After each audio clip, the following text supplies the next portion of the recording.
going to explain that to you soon. But I thought I'd also tell you that Netflix is currently, with the Liberty series, they're in negotiation with Clint Eastwood to be and Alan Mirren fabulous. Anyway, so here we go. Now, this is a true story, obviously. So I don't want any of you to disagree with any of this. And at the very end, I'm going to play you a theme song that we have agreed with Netflix, put together with Netflix. That's going to be the theme song. So when you see it on your screens, you will be the first to hear the theme song. So, in a rom-com, there always has to begin with two likable characters. And they have to have some unfulfilled desire of some kind. Now, in the first episode, we are introduced to Helen, ex-missionary, hometown Kashmir girl, known in Thorrington for her large group of friends and being a powerhouse of energy and organisation. She has had romance in the past, but for various reasons has never been married. Then we have Colin, also an ex-missionary, gardener and provider of vegetables to the Thorrington community, and co-convener of a small Bible school group that Helen also helps run. He has 4 grown children. His wife has recently died, but who in fact has been lost to dementia for some years, and he is lonely. The stage is set. The second part of a rom-com involves some sort of catalyst to their relationship. Importantly, it must also involve conflict or misunderstanding, where we and then finally crisis. And we, as the audience, are left unclear if there's going to be a happy ending. So, I'm going to describe to you the next episode. It's called The Catalyst. This episode begins with me being shown in conversation with my father on the phone, because I read him fairly regularly from Wellington. It also shows a scene with him and Brendan, his grandson, talking to him on Sunday afternoon. And like has already been mentioned, we're hearing a lot about Helen. Helen Black. So much so that in the next scene, I'm seen mentioning to my husband, Rob, that if I didn't know, I suspect that there is something going on. Rob is a god. We discuss it later. How do I feel about it? Would they ever move in together if my hypothesis was right? Rob fills his boots with speculation, gleefully asking me every time I get off the phone to Dad, and how's Helen? But in a further scene, where I inquire after Helen because he hasn't mentioned her, my father says firmly and rather formally that he has a friendship with her. It's not a romantic relationship. But the audience perceives that Colin is in fact seriously in love, but he isn't feeling it back from her. Then, in a further scene, I'm showing ringing him to chat a few weeks later. And within a few seconds, he tells me that his relationship with Helen has changed. It is now romantic. I express happiness for him, but ask how it has changed. He explains that a conflict had arisen for Helen with a friend about his wholesome presence. In response, he had said to Helen that he never wanted their friendship to stand in the way of her friendship with others. Apparently, implicit in that conversation was an understanding between them that their relationship was special. I am shown as clearly unconvinced, worried that he'd misinterpreted the whole thing and would make a fool of himself, and so press for more evidence. How did you know? And then he gives it to me. He says he knows all has changed because the next morning she bought him a jar of garlic salt.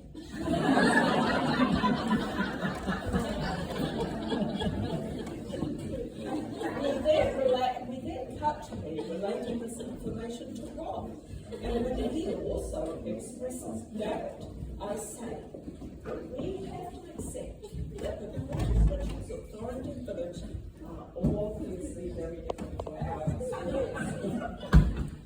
The final scene is me on the phone telling my brother Greg about Helen's gift jar of garlic salt, and he exclaims, "The minx."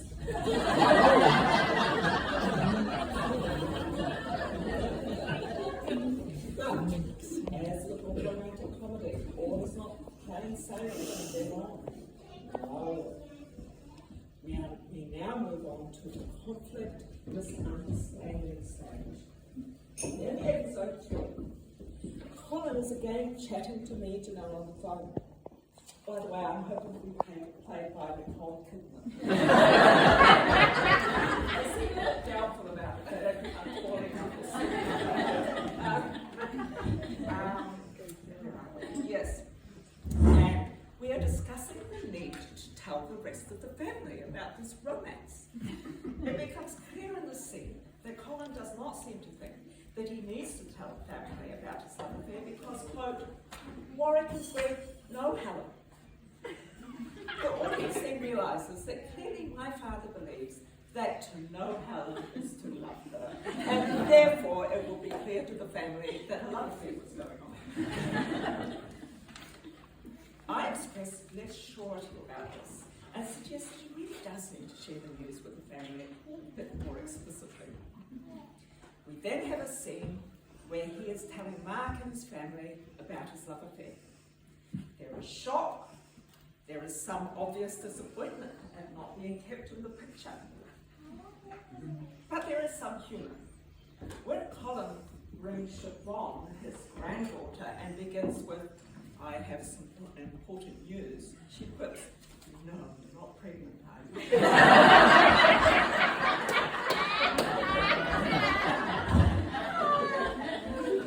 The final scene in this episode, the family unhappiness is escalated when Dad, Colin, is shown telling his children that he intends to travel over to the West Coast with their mother's ashes to plant a tree at my brother's backyard in memory of her. The audience realises that he intends to do this without inviting all his children, and that he would be doing this with his new love interest. The audience senses trouble. We now move on to episode 4, The Crisis. In this episode, matters get worse, and the crisis point for the war rom-coms has arrived. The audience sees Colin preparing nervously to propose to Helen. The time arrives and he proposes, but she turns him down. Colin is devastated. Dad is then shown telling Mark he will not be marrying Helen. The news spreads amongst the siblings. Part 3. We now move on to the final part of the rom-com, the resolution. Episode 5. In the final episode, family harmony is shown to be restored, with my father agreeing with Mark that maybe keeping the planting of the tree and laying down of Mum's ashes is a family affair. The audience can see love has addled Colin's brain, something all of us may be able to relate to sometime in our lives, and something the audience can laugh along with. In scene 2 of the final episode, granddaughter Alana cooks a wonderful meal over the West Coast. Grandson Brad buys the tree, and we all gather to celebrate our wonderful mother. In scene 3 of this episode, I, Janelle, spend time with Dad and Helen after we arrive back from the West Coast.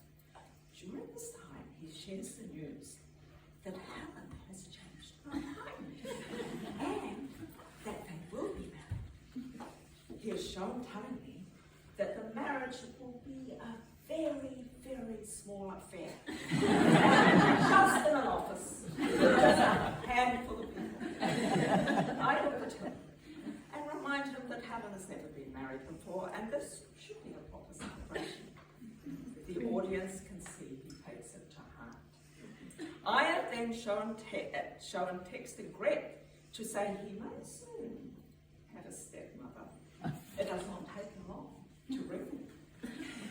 The last scene ends here with the marriage celebration here at Cashmere Church. That is the end of the true story. And I now want Hamish to help play the theme song for the Netflix series that soon will be on your screen.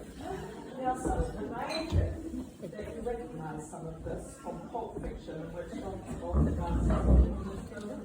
There is nothing more popular.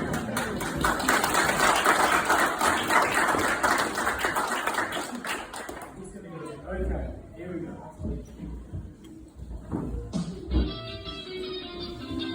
It was an old folks' wedding and the young folks were standing out. See that comes truly of the mademoiselle. And now the boat is ship and the gentleman from the chapel bow. So these say the young folks are supposed to show you Never can tell. So they got me down along with the two-room treatment set. Refrigerator was crammed with nails and well-bound gingerbread. The car down and the little money come and work out well. So We say the young folks are good, you never can tell. they had a hi-fi stereo, boy they let it blast. And just a Spotify songs, all hymns and a jazzy class. But when the sun went down, I bet the tempo of the music fast. So if you say the young folks are good for sure, you never get down. They had a pale blue car, city waiting in their garage. They drove it up to Cashmere to celebrate their marriage. It was said that couple had married the lovely mademoiselle. So if you say the young folks are good for sure, you never can tell. It was an old folks' wedding and the young folks wasted wine. You can see that cow and the truly love the mademoiselle. And the gold that's here and the diamond from the Chevrolet back. So if you say the young folks are good for sure, you never can